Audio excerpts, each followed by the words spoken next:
नमस्कार दोस्तों, स्वागत है आपका स्टोरी टाइम विद अचरज में, जहां पुरानी कथाएं बोल उठती हैं और इतिहास की परछाइयां खुद चलकर हमारे पास आती हैं।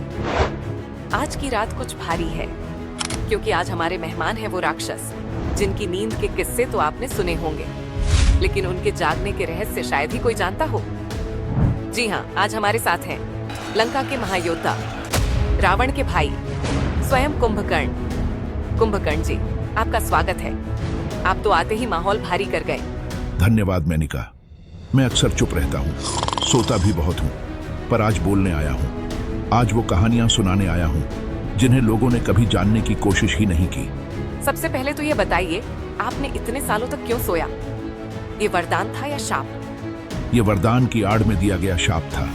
देवी सरस्वती की चाल थी वो। जब हम भाई ब्रह्मा जी से वरदान मांगने गए तो रावण ने अमृता मांगी, विभीषण ने धर्म और मैंने इंद्रासन। लेकिन सरस्वती ने मेरी जुबान पर मोहर डाल दिया और मेरे मुंह से निकला निद्रासन। बस उसी क्षण तय हो गया कि मैं सालों साल सोऊंगा और केवल 6 महीने में एक दिन जागूंगा। तो आप राक्षस होते हुए भी इंद्र जैसा पद चाहते थे? मैं राक्षस था, लेकिन मूर्ख नहीं था। मैं युद्ध का मर्म समझता था, धर्म की सीमा भी। रावण मेरा भाई था, पर मैं उससे कई बार असहमत रहा। सीता हरण पर भी मैंने विरोध किया, पर भाई का साथ देना मेरा धर्म था और उस धर्म के लिए ही मैं युद्ध भूमि में उतरा। क्या आपने कभी सोचा था कि राम से युद्ध आपको मृत्यु की ओर ले जाएगा? हाँ, मुझे मालूम था कि श्री राम कोई साधारण मानव नहीं है। उनकी आंखों में करुणा थी, पर हाथों में न्याय की तलवार। मैं जानता था कि युद्ध के बाद मेरा अंत निश्चित है, पर जब कोई युद्ध धर्म की रक्षा में हो तो मृत्यु भी वीर गति बन जाती है। कुंभकर्ण जी, आपने हमें वो बताया जो शायद किसी ग्रंथ में स्पष्ट नहीं लिखा। आप सिर्फ एक राक्षस नहीं थे, आप एक विचार थे जो समझता था कि शक्ति का प्रयोग कब और कैसे करना चाहिए। आज आपकी कहानी सुनकर शायद बहुतों की सोच बदल जाए।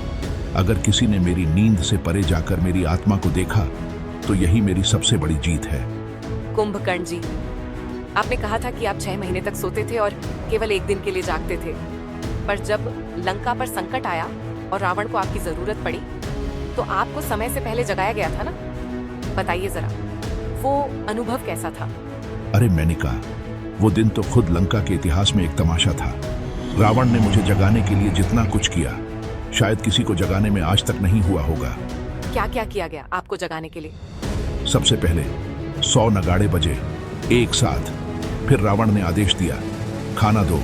हाथी, घोड़े, हिरण, भेड़े, पूरा अनाज लाकर मेरी नाक के पास लहराया गया। कुछ भी नहीं हुआ। फिर रावण ने मल्लों को बुलाया। 20, 40, 50 राक्षसों ने मुझे खींचा, हिलाया, कान में चिल्लाया, नाक में गरम तेल डाला गया, मिर्च भी डाली गई। तब जाकर करवट बदली और आधी सेना उड़कर पेड़ों में जा गिरी। मतलब आपको उठाने में पूरी लंका थक गई थी? हाँ, और जब मैं जागा तो सबसे पहले कहा, भूख लगी है। फिर खा पी कर युद्ध भूमि की ओर गया। आप युद्ध में श्री राम से भिड़े, लेकिन अंत में आप गिर गए। बताइए जरा उस अंतिम युद्ध के बारे में।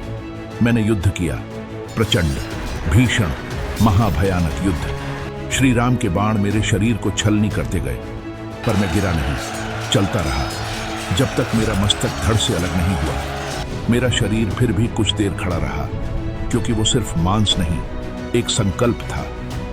आपके जैसा योद्धा कभी नहीं मरता कुंभकर्ण जी, वो इतिहास की छाया में अमर हो जाता है। अब मुझे फिर से सोना है, क्योंकि मेरी कहानी कह दी गई है। तो दोस्तों, ये थी कुंभकर्ण की वो अनकही कहानी जो शायद आपने पहले कभी इस तरह नहीं सुनी होगी। अगर आपको ये एपिसोड पसंद आया हो तो प्लीज लाइक जरूर कीजिएगा, अपने दोस्तों और परिवार के साथ शेयर करें और हमारे चैनल स्टोरी टाइम विद अचरज को सब्सक्राइब करना ना भूलें।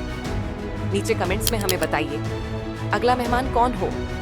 आपकी हर राय, हर सुझाव हमारे लिए अमूल्य है। मैं हूं मेनिका, फिर मिलेंगे एक नई रहस्यमयी कहानी के साथ। तब तक के लिए शुभ रात्रि, मीठे सपने, और हाँ, कभी कभी इतिहास की नींद से भी कुछ दानव जाग उठते हैं।